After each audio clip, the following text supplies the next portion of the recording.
Hey everybody, S.D.M. Kahuna back again for the S.D.M. Podcast, and this is a momentous occasion for the podcast. Not only am I joined, the illustriousness, which tends to be my favourite superlative when describing my colleagues and teammates, it is the illustriousness is squared.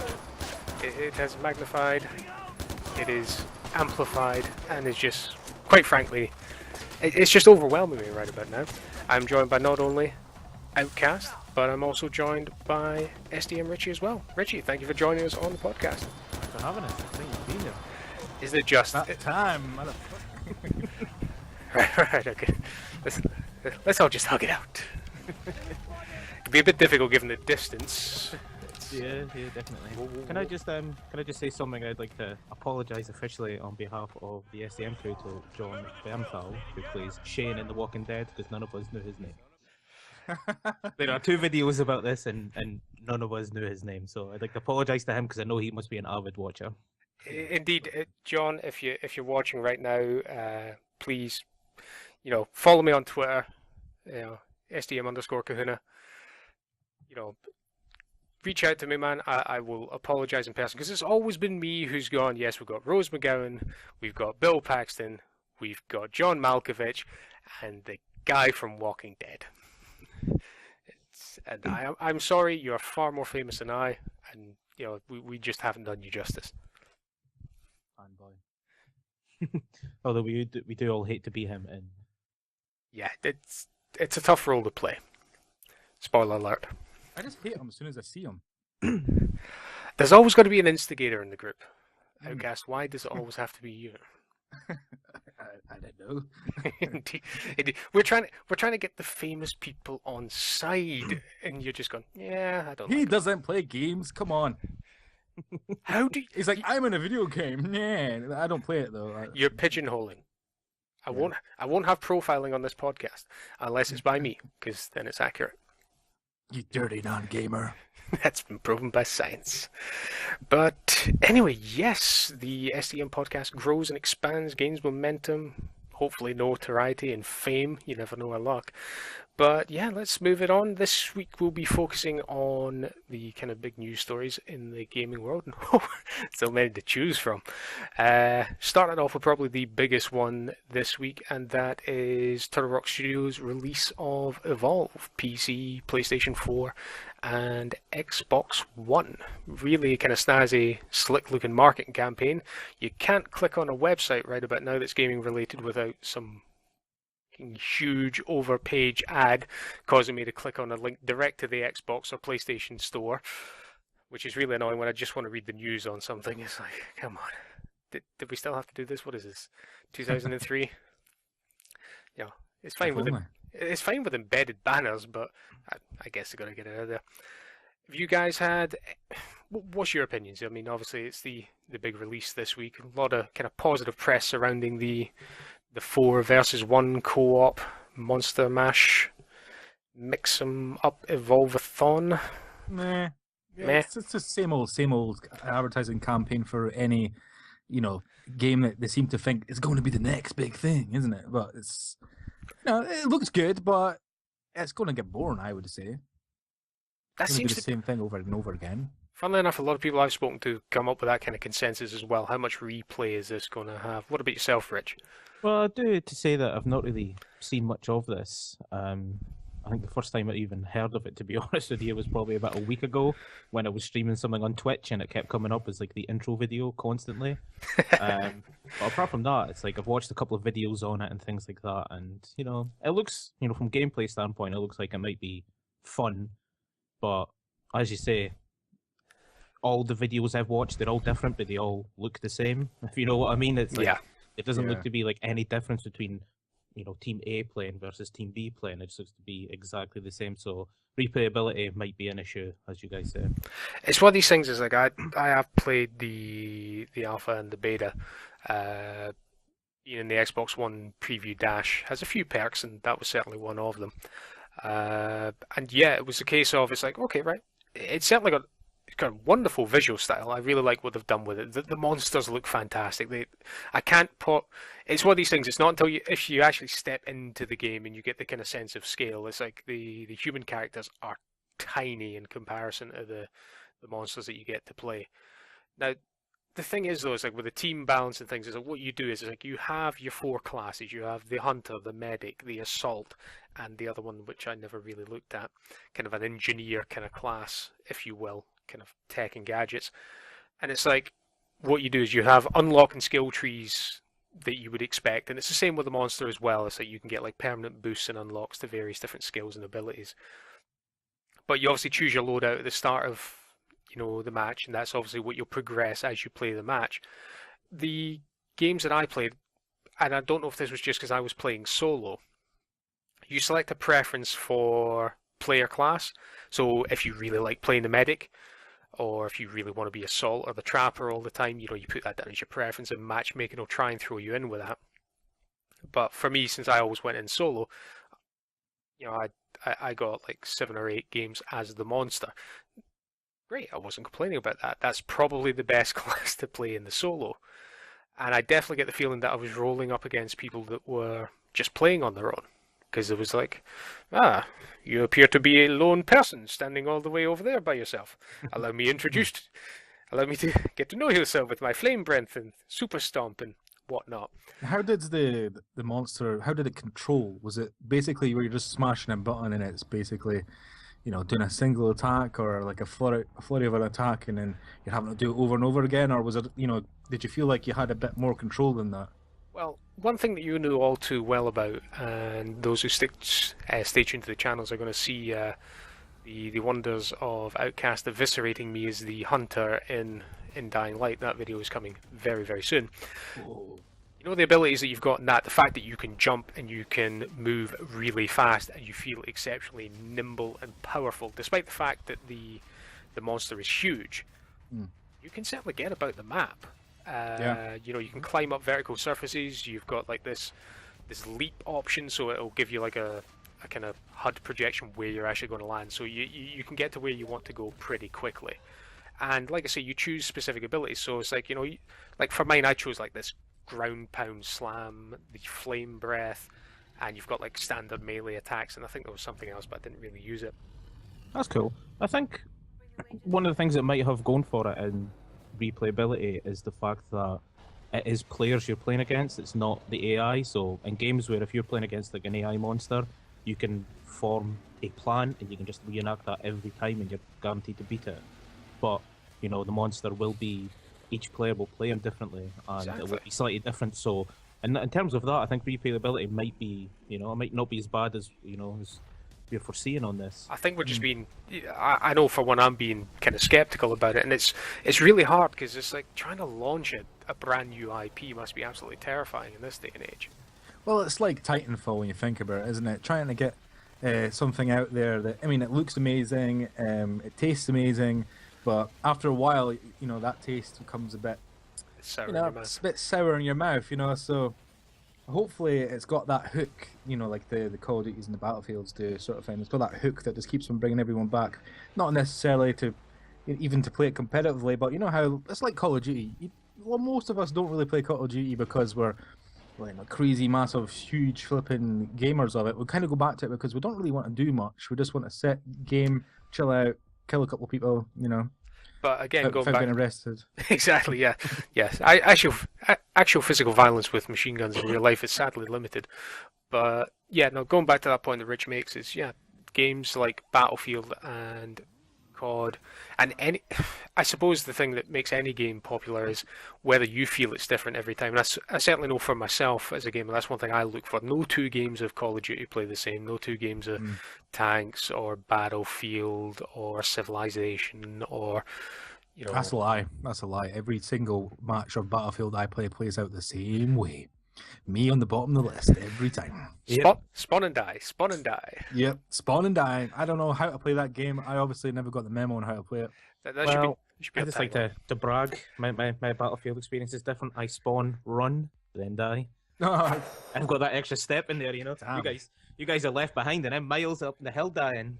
You got some mileage. You're taking in the scenery. Yeah, no, it's like my quads are so big in the game, but the rest of us are just so puny and terrible. It's literally that case of where, so you'll be sitting there and all you hear off in the distance is, "See you, suckers!" And then it's like getting taken out by a sniper. What a beautiful sunset! All of my bodies come back rolling down the hill towards you. Hey guys, how's it going? Nice to see you. Funnily enough, speaking of Battlefield, moving on to the next big story. Obviously, we've been given and it has been taken away the Battlefield Hardline beta. Now I know we've all been involved in this one, so I'm going to throw this one straight out to Outcast for a starter. You played it first. You were in the closed beta initially, so Yeah. you've played closed, you've played open. You know what? It was when I was playing the close, I was like, okay, it's Battlefield. It's Battlefield. And then I wasn't really that impressed, because it's same old, same old. Yeah, you're the cops and robbers, blah, blah, blah. And I was like, yeah, whatever. But now that I played the beta, I'm kind of like, yeah, I want this game. I think I'll get it. It's it won you over? It's won me over. It's taken me out for dinner. It's wined and dined me. It's done other things that we can't mention, but just in case the audience is younger than the age of 18. But yeah, it's I think I'll get that game. So your analogy is that you've been won over because Battlefield Hardline has put out on the second date. First date every time. Well, that's a mental image I can't get rid of right about now. Richie, what about you? Well, as you know, I'm not the greatest Battlefield player. I'm not the biggest fan of it. But it was okay. It's a typical Battlefield game, I think. I don't think it's better than some of the previous, incarnations of it. I'm still a big fan of Battlefield series in terms of Bad Company 2. That was my favourite. We played, all three of us played that a whole lot. When that was so out. Much I own 2 copies for whatever reason. I don't know why. I think someone convinced me into buying it for the PC as well as the Xbox. I'm not going to mention who. I wonder who that was. Yeah. Who could do that? Oh. The same person who taught me to buy Ghosts for the PC, who I'll never forgive for that. I'm feeling very unpopular right about now. You said you were in the first place. But yeah, but it's It's fine. I'll just be over here talking amongst yourselves. Outcast. No, I'm not a big fan of the Battlefield series, but it's a good game in terms of how the battlefields go and things like that.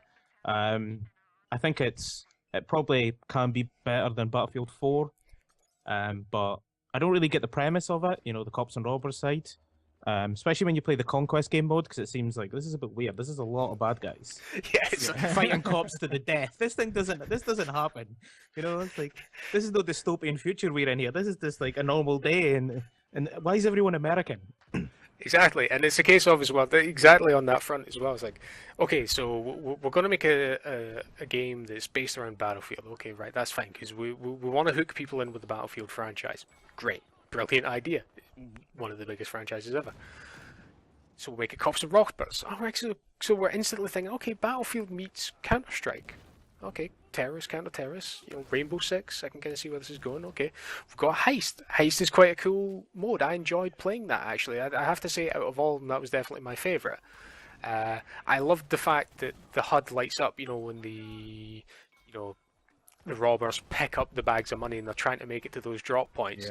That is hard work for them, because basically it's the only point I have actually seen where in a team full of randoms, all the cops work together, because they basically just stand outside and go, "Come in, say hello to my little friend." I'm not going to do it. But it's like, yeah, because all those guys are running out and there's like 15 cops standing by the exit points. It's like, yeah, shit just got real. You ain't getting through that. And that's quite fun. Every one of them with a shotgun.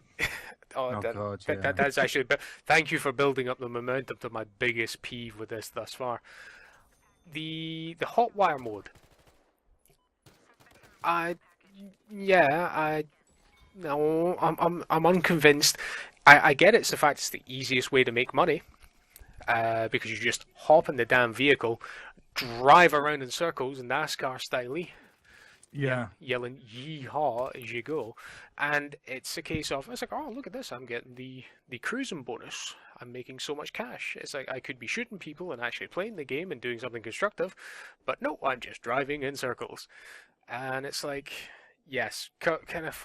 There's so many things that Battlefield goes up and down the development curve, left, right, and center, and it's like we know going back to Battlefield Bad Company 2, you got the perks where you got your shotgun, you got the Magnum rounds, and you got the crosshair mod, and it turned every shotgun into a one-shot killing machine sniper rifle.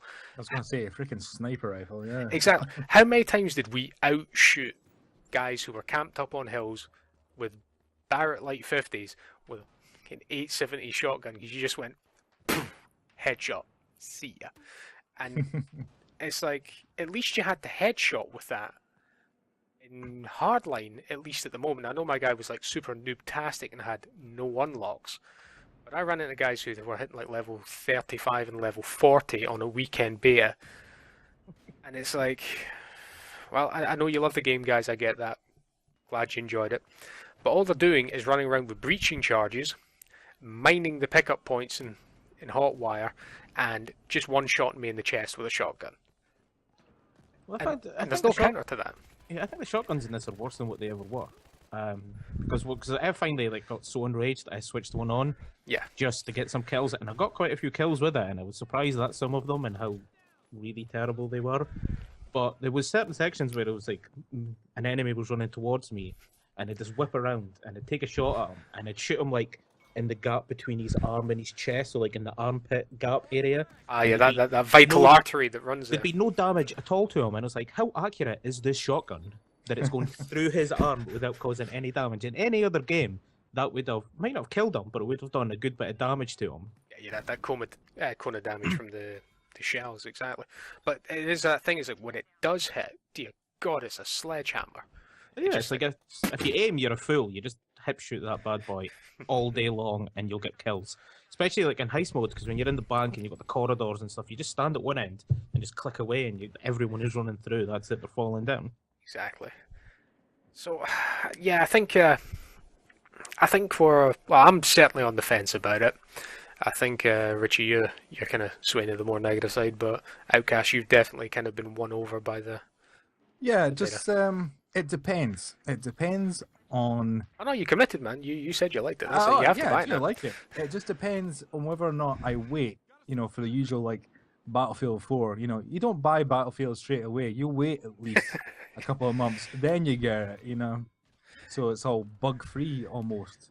Are you saying you want to buy a multiplayer game and be able to log in the same day you bought it? Me?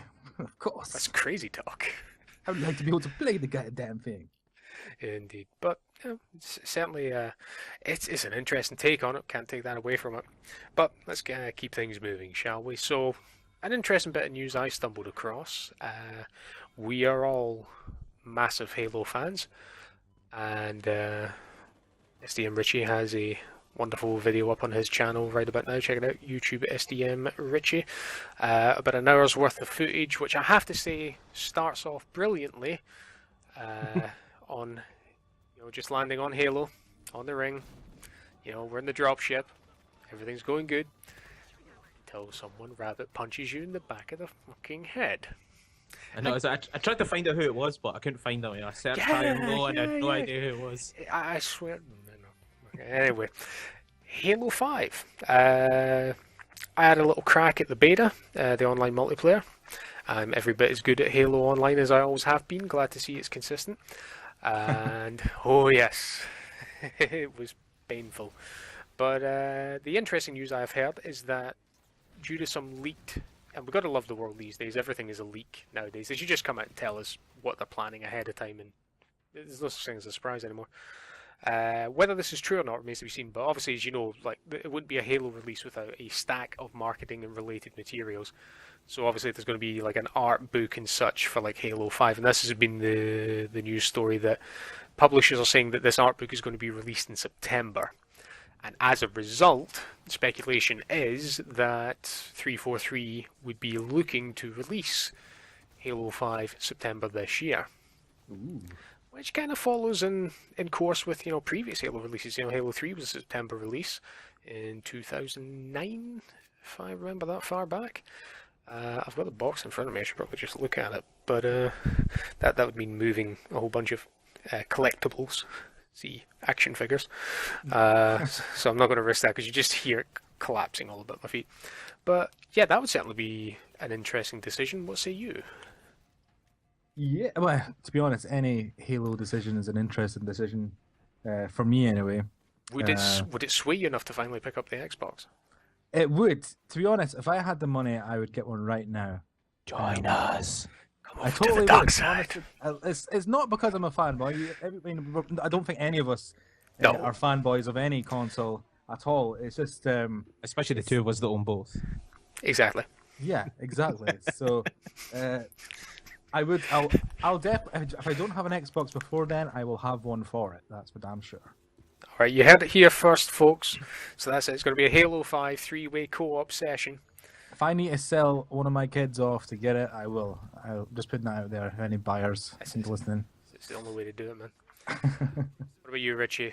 Well, I like to say that SDM don't condone the trafficking of little children. I'd like to say that right now. I'm distancing myself from this lawsuit. It's already out there. It's too late. It's too late. Shit, it's all over, guys. Pack up, go home now.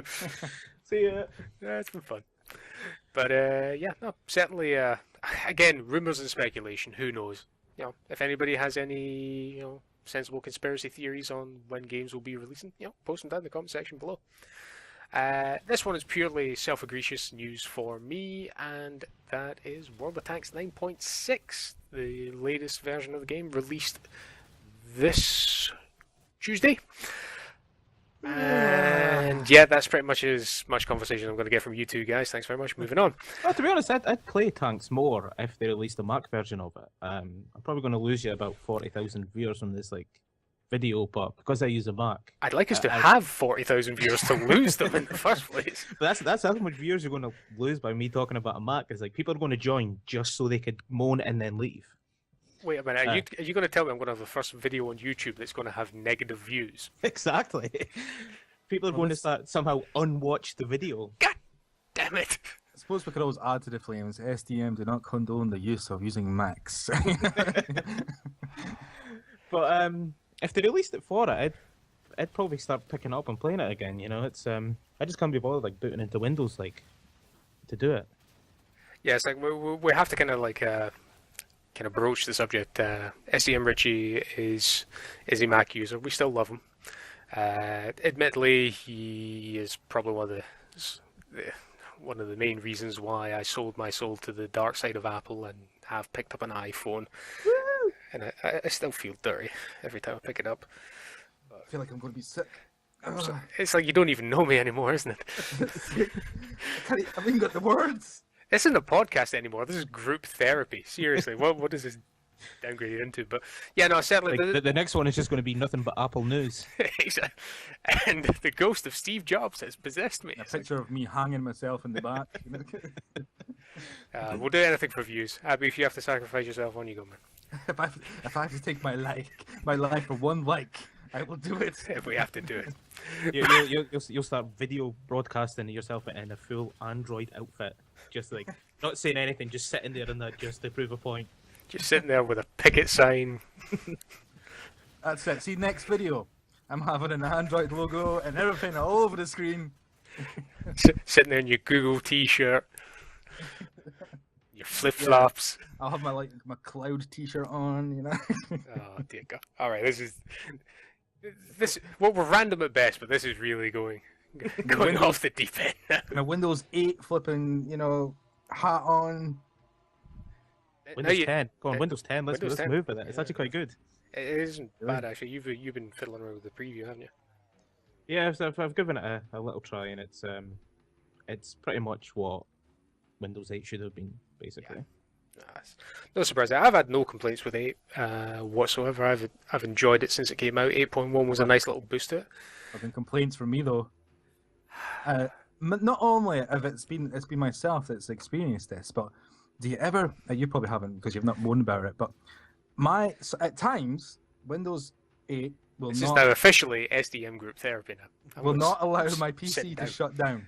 I'll go to shut down, and it'll be like, okay, I'm going to shut down, and then it'll instantly restart.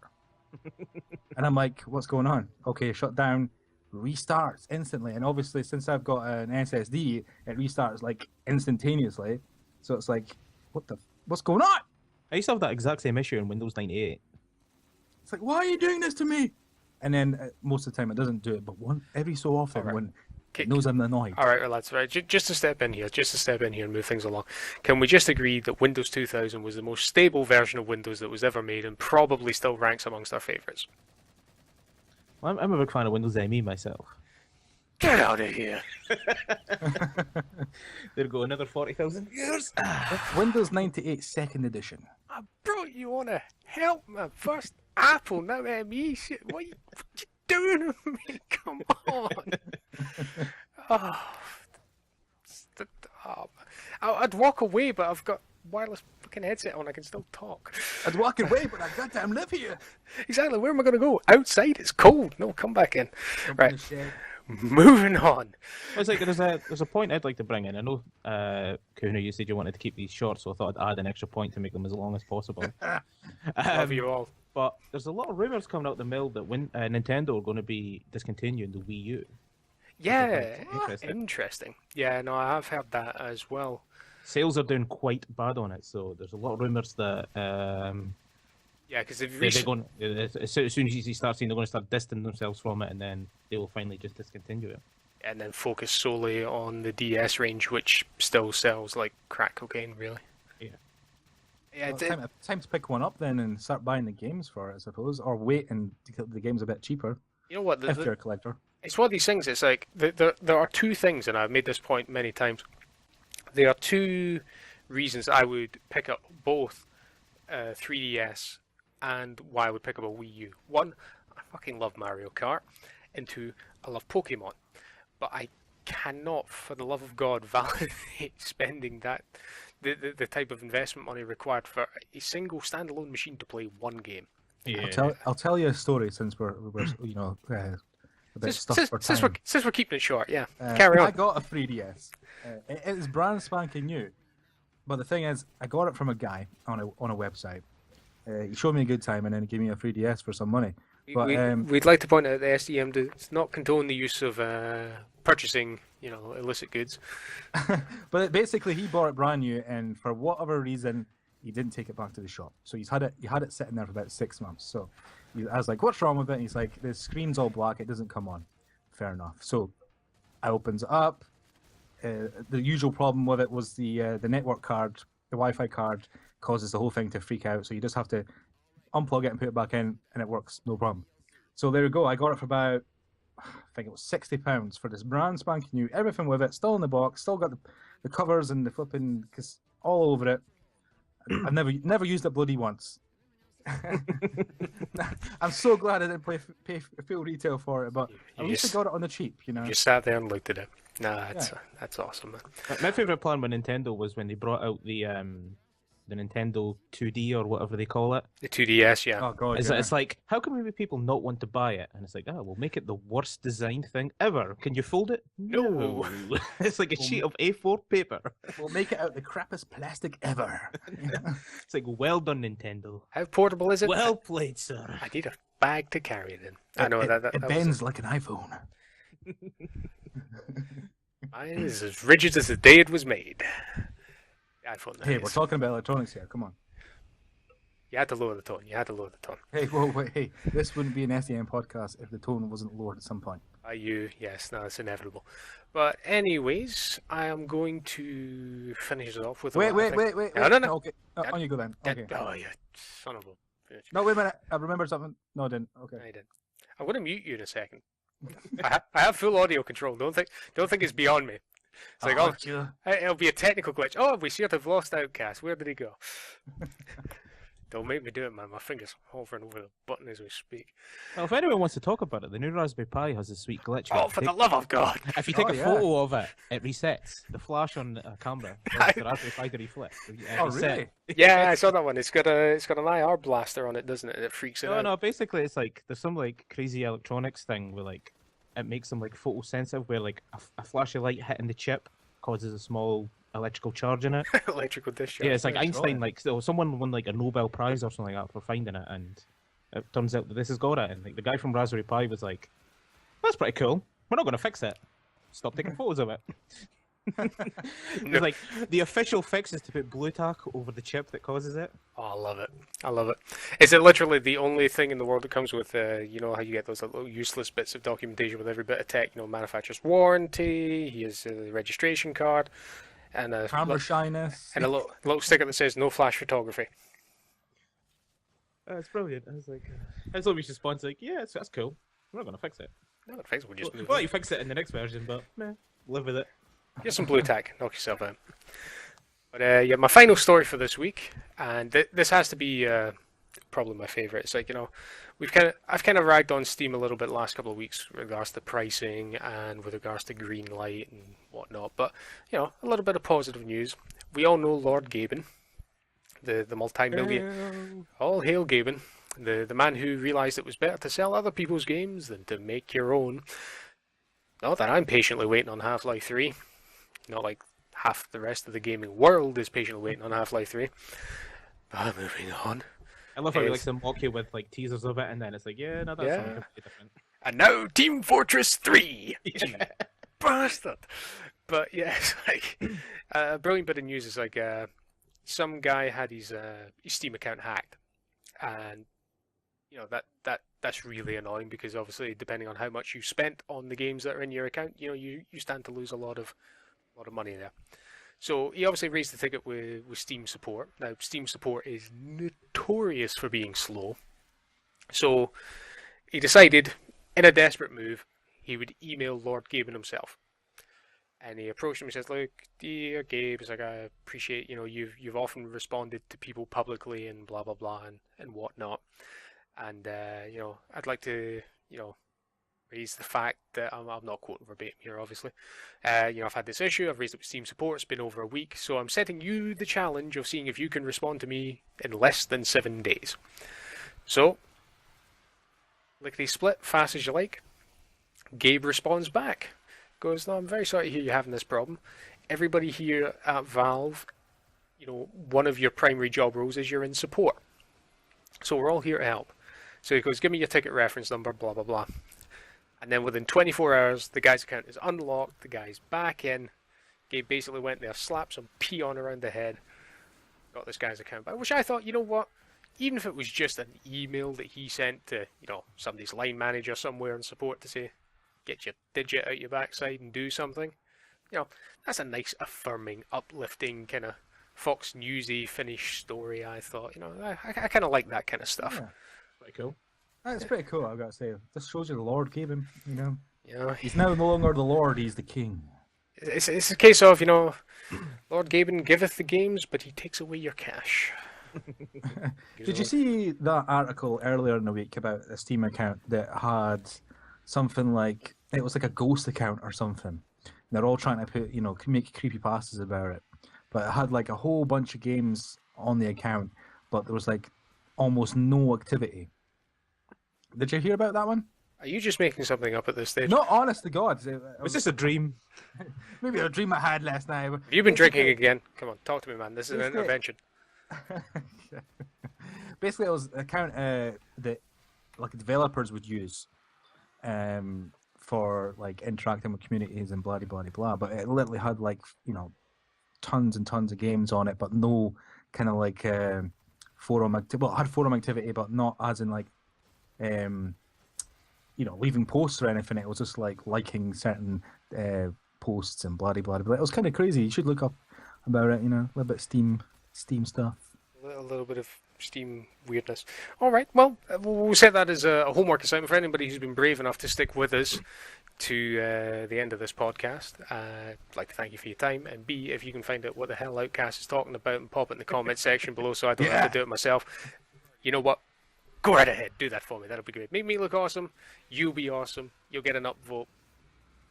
What more can I say? And maybe I wasn't actually dreaming. Maybe it wasn't all just some hazy, beer-addled kind of nightmare.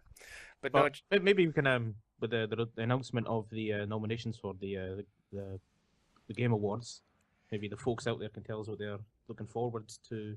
Indeed, yes, indeed. What they're hoping to win and things like that. So exactly. they're hoping Tanks will win at something because they've been nominated. Indeed. Well, you know what? It's like, I know it sounds a bit arbitrary, and I don't want to come across like, oh yes, Tanks always wins the Golden Joystick Award. But Wargaming are very clever about getting people involved, getting the fan base involved and getting people voting for it. So, but yeah, it's like, BAFTA announcements have been made. Alien Isolation's basically cleaning up with 6 nominations from what I can see at the moment. Far Cry 4 is certainly a very strong contender, not far behind. I think it's got 4 nominations or something like that. But you've got the usual kind of nominees you'd expect, like Mario Kart, Shadow of Mordor, Call of Duty. There's a lot of interest, but there's some other brilliant lesser titles there as well. Well, not lesser titles, maybe less AAA. Banner Saga, phenomenal little RPG. Trials Fusion, don't forget that. Oh dear God! Don't mention Trials. I twitch. I keep wanting. You know what? If I could reset my day, like I can reset a level in Trials Fusion, I'd be the richest man in the world by now because But the replay count would be like about 6 billion by now. I wouldn't be able to stop doing it. But yeah, no, it'll be interesting below.